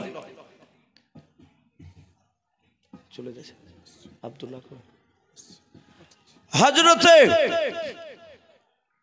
বিশ্বনবী জনাবে মুহাম্মদ রাসূলুল্লাহ সাল্লাল্লাহু তাআলা আলাইহি ওয়াসাল্লাম বলেন, তারা দুজনাই কবরটার কাছে খুব কাঁদলো। অনেকক্ষণ ধরে কাঁদার পর আবার চলে আসলো, এসে তারা আমার হাত দুখানা ধরে আবার টেনে নিয়ে চলে গেল। নিয়ে যাওয়ার পরে ওইখানে নানার বাড়িতে যাহাতে পৌঁছালাম, আর গোটা তায়েফ নগরের বাসিন্দারা তারা শুনতে পেয়েছে আমিনা তার সন্তানকে নিয়ে এসেছে। এত সুন্দর লোকেরা বাপজি রাসূলুল্লাহকে দেখার জন্য ভিড় জমালো। গ্রামের লোকেরা বলল, এইভাবে সবাই জান ভরে দেখা যাবে না, একদিন করে আমরা দাওয়াত দিব মেহমান স্বরূপ, তার মেহমানদারি করব, তার যার বাড়িতে থাকবে তারাই জান ভরে দেখবে। আল্লাহ রাসূলকে বাপজি দাওয়াত দিতে লাগলো তার মাকে, নবীকে দেখার জন্য। এই দেখতে দেখতে দেখতে দিনের পর দিন এইভাবে করতে করতে 7 দিন পার হয়ে 30 দিন বাপজি পার হতে চললো। বলুন সুবহানাল্লাহ। কদিন বললাম? 30 দিন হতে চলেছে, পার হয়নি তখন। হঠাৎ করে উম্মে আইমনের মনে পড়ে গিয়েছে, ওই তো 7 দিনের বেশি থাকতে মানা করেছিল। আমিনাকে বলে, আমিনা তোমার শ্বশুর মশাই তো 7 দিন বলেছিল, গনে রেখেছো? আজ 30 দিন হতে চললো। বলে, না তো বোন, ও তো ভুলে গিয়েছিলাম। তাহলে আমার শ্বশুর মশাই খুব কান্না করছে তার নাতির জন্য, আর থাকা যাবে না, এক্ষুনি চলো। আল্লাহ রাসূল বললেন, ওগো মা, ওগো ফুপুমা, আমার আব্বা কই? আমিনা বললে, আমরা অন্য রাস্তা দিয়ে এসেছি, তোমার আব্বার নিজের বাড়িতে চলে গিয়েছে। আমাদের আসল বাড়ি, নিজের বাড়ি কোনটা বাপ? একটু জোরে বলে। কবর। এটা বুঝাতে চেয়েছিলেন আমিনাও। বলে, মা তাহলে চলো এক্ষুনি গিয়ে দেখবো আমার আব্বাকে। আমার নবী বলেন, আবার হাত ওখানা ধরে টেনে টেনে টেনে টেনে নিয়ে যাচ্ছিলেন। ওই যাবার সময় যে কবরটা বাপজি দেখে আমার মার ফুফুমা কেঁদেছিল, আমাকে যেই গাছের গুড়িতে দাঁড় করে দিয়েছিল, আমি আসার সময় দেখলাম ওই গাছের গুড়িতে আবার আমাকে দাঁড় করে দিল। আর ওই কবরটার কাছে গিয়ে আমার ফুফুমা আমার মাও দুজনাই কবরটার কাছে গিয়ে ওজন নয়নে বাপজি ফুপরে ফুপরে কাঁদছিল। অনেকক্ষণ ধরে কান্নাকাটি করার পর আবার আমার হাত দুখানা ধরে নিয়ে আমাকে টেনে নিয়ে চলে যেতে লাগলো। আমার নবী জনাবে মুহাম্মদ রাসূলুল্লাহ সাল্লাল্লাহু তাআলা আলাইহি ওয়াসাল্লাম নবী বলেন, অনেকটা দূরে চলে আসার পর আমার নবীজি একবার বললেন, ওগো মা আমিনা, তাড়াতাড়ি বলো ওই কবরটা দেখে যে কান্না করেছিল, কবরটা কার? আল্লাহ রাসূলের মা আমিনা কোনো উত্তর দেয় নাই। হযরত নবী আমিনার হাতখানা ধরে ছেড়ে দিয়ে বাবা উম্মে আইমনের হাত ওখানা ধরে আর বলে, গো ফুফুমা তাড়াতাড়ি বলো ওই কবরটা কার? কবর দেখে কেন কান্না করেছিল বলো। ফুফুমা বাপজি কোনো কথা বলে না, শুধু কাঁদে আর হেঁটে যায়। আমিনা কোনো কথা বলে না, শুধু কাঁদে আর হেঁটে যায়। একবার আমিনার কাছে যায়, আর একবার বাপজি উম্মে আইমনের কাছে দৌড়ে যায়। দুজনাই কাঁদে, কেউ কিন্তু বাপজি কবরটার নাম বলে না।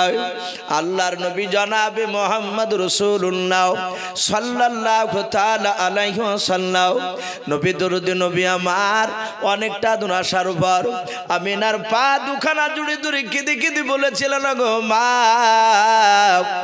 আর বলতে হবে না, বুঝতে পেরেছে আমার মনে হয় ওই কবরটা আমার আব্বা জানের কবর। জোরে বলুন সুবহানাল্লাহ।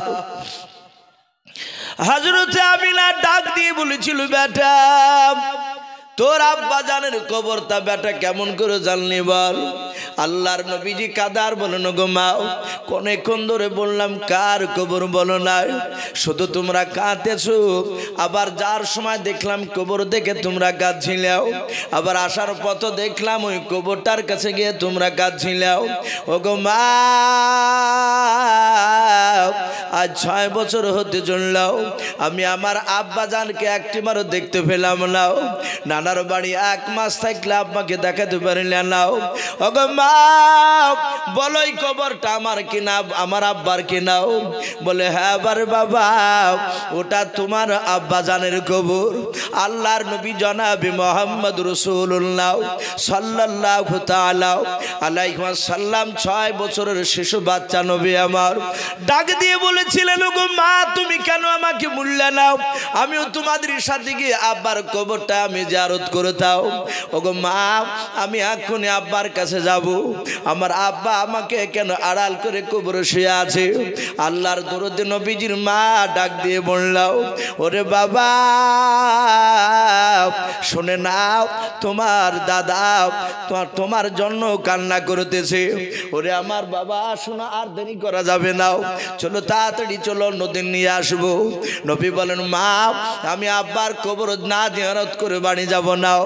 উম্মে আইমন ডাক দিয়ে বলো, রে বোন আমি নাও, তোমার ছেলে এত কান্না করতেছে, দেরি তো হয়েছে, আর দেরি হোক কোনো চিন্তা নাই, চলো তোমরা ফিরে গিয়ে আমি তোমার ছেলেকে নিয়ে গিয়াও, তুমিও সাথে চলো।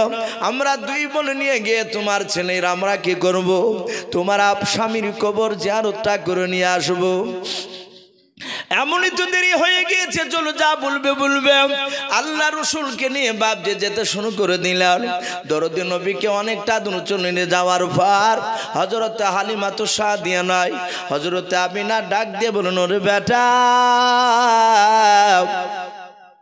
ওই দেখো তোমার আব্বার কবরখানা দেখতে পাওয়া যাচ্ছে। বলে হ্যাঁ। বলে বেটা রে এখান থেকে আমি আর যেতে পারবো না। হযরত আমিনা একটা খাজুর গাছের নাই বাবলা গাছের ছায়ার তলে বাপজি দাঁড়িয়ে গেলেন। আল্লাহর নবী বলেন, মা তুমি যাবা না? বলে নাও। আল্লাহর দরুদি নবী বাপজি দৌড়িয়ে চলে গেলেন কবরের কাছে গিয়ে নবী কবরখানা পাঁজা মেরে ধরলেন। উপর হয়ে কবরের উপর শুয়ে পড়ে নবী কাঁদে, বলেন মা নয়, ডাক দিয়ে বলেন আব্বা আপনার সাদের মোহাম্মদ দেখেন ধোলায় গড়াগড়ি দিয়েছে। ওগো আব্বা আপনি এখানে শুয়ে আছেন, আপনাকে দেখতে পাই না। বাচ্চা ছেলে বাপজি কান্না করতেছিলেন। আল্লাহ রসুলের বাপজি জন্ম দক্ষিণ মা আমিনা অনেকক্ষণ ধরে দাঁড়িয়ে থেকে আর দাঁড়াতে পারলেন না। উনি বাপজি মাটিতে শুয়ে পড়লেন। উম্মে আইমন ডাক দিয়ে বলেছিল, বোন আমিনা দেখো তোমার ছোট ছেলে কেমন করে কবর দেখে কান্না করতেছে। আল্লাহর নবীজির বাপজি মা আমিনা বলেছিল, ওরে আমার উম্মে আইমন বোন আমি আর দাঁড়াতে পারছি না, আমি আর দেখতে পাবো না। বলে কেন বোন? বলে বোনরা আমার শরীরে প্রচন্ড ব্যথা শুরু হয়েছে, আমি চোখে আর দেখতে পাই না, অন্ধকার হতে লেগেছে চোখ। কিতাবে লিখেছে বাবা আল্লাহর নবীজির বাপজি আব্বা যেইভাবে বাপজি ইন্তেকাল করেছিল সেম টু সেম আল্লাহর নবীজির বাপজি জন্ম দক্ষিণ মা একইবার ওইভাবেই বাপজি দুনিয়ার বুক থেকে বিদায় নিয়ে চলে গেলেন। পড়ুন ইন্না লিল্লাহি ওয়া ইন্না ইলাইহি রাজিউন। আমিনা ইন্তেকাল করলেন। দরদি নবী আমার কবর জিয়ারত করে এসে দেখছেন তার জিন্দা মার বেঁচে নাই। এর চেয়ে পৃথিবীতে বাপ যে আঘাত আর হতে পারে? আল্লাহ রসুল পেছনে তাকিয়ে দেখছেন বাপের খবর আর সামনে মায়ের লাশ। ও মাইমন সান্ত্বনা দিচ্ছেন, বেটা কাঁদিস না, তোর মা হঠাৎ করে মারা গেল। তোর মা বলছিল বুকে ব্যথা, চোখে দেখতে পাচ্ছি না, অন্ধকার হয়ে গিয়েছে। এ বলতে বলতে চলে গেল। বেটা কাঁদিস না, আমি তোমাকে তোমার মার মতোই আমি ভালোবাসবো। আল্লাহ রসুলকে নিয়ে বাপজি সোয়াগ করছে, সান্ত্বনামূলক কথা বলছে। রহমতের নবী দরদি নবী কান্না করছেন। ছোট্ট বাচ্চা ছেলে ওই মাকামে আবওয়া যেখানে নবীর কবরটা বাপজি তার বাপের কবর ছিল, ওই জায়গাটার নাম মাকামে আবওয়া। ওখানে তার মা শুয়ে আছে মৃত। হযরতে বিশ্ব রসুল পাড়ার গ্রামের মোড়লদের কাছে গেলে ছোট বাচ্চা ছেলে গিয়ে হাত জোড় করে বললেন, আমার মার একটু কবরের ব্যবস্থা করে দে। মানুষরা ছুটে এসে নবীর আব্বার কবর থেকে একটু দূরে আল্লাহ রসুলের তার জন্ম দুঃখিনী মার ও বাপজি তার সেখানে দাফনের ব্যবস্থা করলেন। দাফন করে বাপজি রসুলকে নিয়ে বাপজি চলে আসছে। আমার দরুদি নবী জনাবে মোহাম্মদ রাসূলুল্লাহ সাল্লাল্লাহু তাআলা আলাইহি ওয়াসাল্লামের চোখ দুটো বাপজি লাল হয়ে গিয়েছে। নবী এত ব্যথা পেয়েছে। অনেক লম্বা ঘটনা আমি বলেছি, মোটামুটি বলছি। আমার বিশ্ব নবী বাপজি রসুলকে তার দাদার কাছে নিয়ে এসে দিয়ে গেলে সমস্ত মৃত্যুর ঘটনা আমিনার সব শোনালে। মানুষ মরে গেলে তার কিছু করার থাকে না, জিন্দা মানুষদের ডাক দিয়ে বলল, ভাই আর কাঁদিস না, আমি তো আছি তোর দাদু। রসুলের দুই চোখ দুটো লাল হয়ে গিয়েছে। নবীজি ব্যথা পেয়েছে, কষ্ট পেয়েছে। আমার রসুলের দাদা চিন্তা করলেন, আমার নাতি কষ্ট পাচ্ছে, আমি একটু পানি পড়া দিয়ে আসি। রসুলের বাপজি চোখে পানি পড়া ছিটা মারার জন্য ওষুধ হিসাবে পানি তারা ব্যবহার করত। বলে যা ইহুদির আলেমের কাছে যায়। সম্মানিত ভাইরা, আমার বাবাজি বোনেরা, যে আলেমটার কাছে গিয়েছিল কেতাবে লিখেছে সে আলেমটার নাম ছিল বুহাইরা। কি নাম বললাম বাপ, একটু জোরে বলে। বুহাইরা বলে একটা ইহুদির আলেম। সে তাওরাত কিতাব খুলে পড়ছিল আখিরি জামানার বিশ্ব নবীর জীবনে। বলুন সুবহানাল্লাহ। আমার নবী আসবে দুনিয়ায়, সেই নবীর বাপজি জীবনী পড়ছিল। আর তার বাড়ির দরজায় গিয়ে ডাকছেন আব্দুল মুতালিব, ওগো বুহাইরা রহিম ভাই, বুহাইরা ভাই। ও শুনতে পাই না। রসুল বলছেন, দাদা আমরা গরিব বলে হয়তো পানি পড়া দিবে না, বাড়ি চলো। আব্দুল মুতালিব এক গ্লাস পানি নিয়ে দাঁড়িয়ে আছে দরজায়। আবার ডাক দিয়েছে, এই বুহাইরা। বুহাইরা কিতাবটা বন্ধ করে দরজার দিকে তাকাচ্ছে। একটা বাচ্চা ছেলে দাঁড়িয়ে। নবী কাছে ছুটে আসলো, উঠোনে দাঁড়িয়ে দরজার কাছে। আব্দুল মুতালিব বলছেন, ভাই আমি অনেকক্ষণ ধরে দাঁড়িয়ে আছি তোমার দরজায়, তোমাকে ডাকছিলাম আর তুমি আমার কথা শুনতে পাচ্ছিলে না। এ দেখো আমার এই দাদু ভাই, এর চোখের ব্যথা হয়েছে কেঁদে কেঁদে। বাপ মরে গিয়েছে বহুদিন আগে, তার মা গতকালকে মারা গিয়েছে, কবর জিয়ারত করে আসছিল, তাই খুব কেঁদেছে, চোখ দুটো লাল হয়েছে, পানি পড়া দাও। বুহাইরা রহিম কিতাব খানা খুলে নবীজির চেহারার দিকে থেকে থেকে মিলালো। বুহাইরা রহিম ডাক দিয়ে বলেছিল, ভাই এই ছেলেটার নাম কি? মোহাম্মদ। বলুন সাল্লাল্লাহু তাআলা আলাইহি ওয়াসাল্লাম। নবীজির দাদা বলেন, হ্যাঁ এর নাম মোহাম্মদ সাল্লাল্লাহু। ওই বুহাইরা রহিম ডাক দিয়ে বলেছিল, ভাই এই ছেলের আব্বা মা পৃথিবীর বুকে বেঁচে থাকবে না। বলে বেঁচে নাই। ওই কথাই তো তোমার কাছে বলছিলাম, কিন্তু বুহাইরা কান দিয়ে শুনেছিল না, শুধু নবীর চেহারার সাথে কিতাবের সাথে মেলা ছিল। ডাক দিয়ে বলেছিল, ভাই এই ছেলের দাদার নাম হবে আব্দুল মুতালিব, তোমার নাম কি আব্দুল মুতালিব? বলে হ্যাঁ। বুহাইরা রহিম বলেছিল, ভাই এই ছেলেটার কাছে কারো ডাক্তারি খাটবে না। বলুন সুবহানাল্লাহ। কারো কবিরাজিগিরি চলবে না। বলে তাহলে কি পানি পড়া দিবে না? বলে না, পানি পড়া দিয়ে কাজ হবে না আমাদের। বলে চোখটা লাল কেমন করে ভালো হবে? তাহলে কি ভালো হবে না? বলে ভালো হবে ভাই, শুনে নাও, ওই ছেলেটার থুতু খানা লালা মুবারক খানা, থুতু মুবারক খানাও, ওই ছেলেটার মুখের থুতু বের করে যদি চোখে লাগিয়ে দাও, সাথে হাতে চোখের ব্যথা লাল ভালো হয়ে যাবে। বলুন সুবহানাল্লাহ। রসুলের দাদা দাঁড়িয়েছে। রসুল বলছেন, দাদু বাড়ি চলে, দিবে না পানি পড়া। নবীজিকে নিয়ে অনেকটা দূরে চলে গেল। ওই গ্লাসটা হাতে করে নিয়ে আল্লাহর দরুদি নবী যেতে যেতে বলেন, দাদা ওই ইহুদির আলেমটা বলেছে আমার থুতু বের করে নাকি আমার চোখে দিলে চোখটা নাকি ভালো হয়ে যাবে। ওগো দাদু ভাই, একটু পরীক্ষা করে তুমি দেখো আমার থুতু দিয়ে আমার চোখের লালটা ভালো হয় কি নাও। আল্লাহ রসুলের বাপজি থুতু মুবারক খানা বের করে বাপজি আব্দুল মুতালিব বলেন, শুধু লাগাতে দেরি ভালো হতে দেরি লাগে নাই, বলুন সুবহানাল্লাহ। যাহাতে এক চোখে লাগিয়ে দিলাম, সাতাতে দেখলাম নবীর দুই চোখের লাল একসঙ্গে ভালো হয়ে গেল, বলুন সুবহানাল্লাহ। আল্লাহ রসুল আমিনার বাড়িতে বাপজি নয় আব্দুল মুতালিবের কাছে বড় হতে লাগলেন। রসুল আস্তে আস্তে আস্তে আস্তে বাপজি 8 বছর বয়স হলো। নবীজির দাদা আব্দুল মুতালিব একেবারে বৃদ্ধ হয়ে গিয়েছে। আব্দুল্লাহ নবীজির বাপজি আপনার দাদিমা তার আগে মারা গিয়েছে।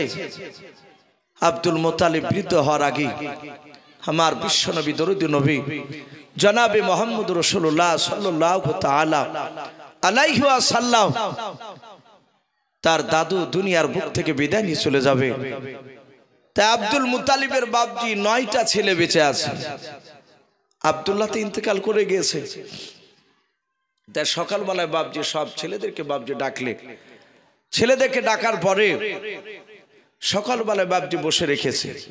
আব্দুল মুতালিব তার নাতিকে যে কোনো একটা ছেলের কিনারা লেগে দেবে যে আমি বেশি দিন বাঁচব না, আমার মৃত্যুর পরে এই ছেলেটাকে অমুক ছেলে তুমি দেখবা না। আব্দুল মুতালিবের বাপজি উদ্দেশ্য ছিল হযরত আব্বাস বলে একটা নবীর চাচা ছিল, উনি পরে ইসলাম গ্রহণ করেছিলেন। এই আব্বাস রাদিয়াল্লাহু তাআলা আনহু তিনি টাকা পয়সাওয়ালা মানুষ ছিলেন সে সময়। সব ভাইদের মধ্যে থেকে আব্বাস তিনি একটু মোটামুটি একটু ভালো ছিলেন। আবু তালিব অত টাকা পয়সাওয়ালা মানুষ ছিলেন না, খুব তার অর্থর পরিকাঠামো খুব ভালো ছিল না। খেটে খেটে কোনো রকমে ব্যবসা করে তার দিনটা চলতো। আব্দুল মুতালিব বাপ যে কোলে করে নিয়ে দাঁড়িয়ে আছে, বলে দাদু ভাই আমি তোমার চাচাদের মধ্যে যে কোনো একটা চাচার আমি হাওলা করে দিতে চাই, কিনারায় করে দিতে চাই। তোমার আমার অবর্তমানে আমি যখন মারা যাব তোমার ওই চাচা তোমাকে ভালোবাসবে, দেখাশোনা করবে আমার মতো। আল্লাহ রাসূল বলেন, দাদু আমাকে ছেড়ে দিন, নামে দেন। যাহাতে বাপজি কল থেকে নামে দিয়েছে, নবী আমার আব্বাসের কাছে দৌড়ে গেলেন। নাও দরদি নবী আমার দৌড়ে গিয়ে বাপজি আবু তালিবের কোলে চাপে গেলেন। যে আবু তালিব লোকটা নবীজিকে বাপজি সারা জীবন ভালোবেসেছিল, কিন্তু নবীজির ঈমান আনে নাই। সে এই আবু তালিব লোকটা মৃত্যুর পর জাহান্নামে তাকে যেতে হয়েছিল। ওই সে আবু তালিব বাপজি ডাক দিয়ে বলেছিল, বাবা ও ভাতিজা আমার কাছে বেশি থাকলে শুনে নাও, ভালো মন্দ খাবার খেতে বাবা নাও, আমার কাছে থাকলে দামি দামি পোশাক পরতে বাবা নাও। ওগো বাবা ওই দেখো তোমার আব্বাস চাচা টাকা পয়সা লোক, তার কাছে চলে যাও, ওর কাছে গেলে দামি দামি পোশাক পরতে বাবা, দামি দামি খাবার খেতে বাবা। নবী বলেন, চাচা আবু তালিব আপনি যা খাবেন তাই খেয়ে আমি খুশি থাকবো, বলুন সুবহানাল্লাহ। চাচা গো সারা দিন যদি আপনি 3 বেলা খাবার না দিতে পারেন, 1 বেলা দিলে আমি খুশি আছি। ও বাপজি ভাইরাও, আল্লাহর নবীজি 3টা বেশি দোয়া করতেন ছোট থেকে। নবী আমার দোয়া করতেন, আল্লাহ যতদিন তুমি বেঁচে রাখবাও ততদিন তুমি আমাকে গরিবে হালাতে বেঁচে রাখবাও। আল্লাহর নবী 2 নাম্বার বেশি বেশি দোয়া করতেন, আল্লাহ তুমি যেদিন আমাকে মত দেবাও সেদিন আমাকে গরিবে হালাতে তুমি মত দিয়াও। 3 নাম্বার নবীজি দোয়া করতেন, আল্লাহ যেদিন তুমি কবর থেকে তুমি উত্থাপিত করবাও কবর থেকে যেদিন কিয়ামতের ময়দানে তুমি আমাকে তুলবাও, ওগো মাওলা তুমি আমাকে বড় লোকের কাতারে তুমি দাঁড় করায়ও নাও, তুমি কবর থেকে তুলে নিয়ে গিয়ে আমাকে গরিবের কাতারে দাঁড় করায়। জোরে বলুন সুবহানাল্লাহ। আল্লাহ রাসূল এই দোয়াটা বেশি বেশি করতেন। আব্দুল মুতালিব দুনিয়ার বুক থেকে বাপজি বিদায় দিয়ে চলে গেলেন। পড়ুন ইন্না লিল্লাহি ওয়া ইন্না ইলাইহি রাজিউন। আব্দুল মুতালিব ইন্তেকাল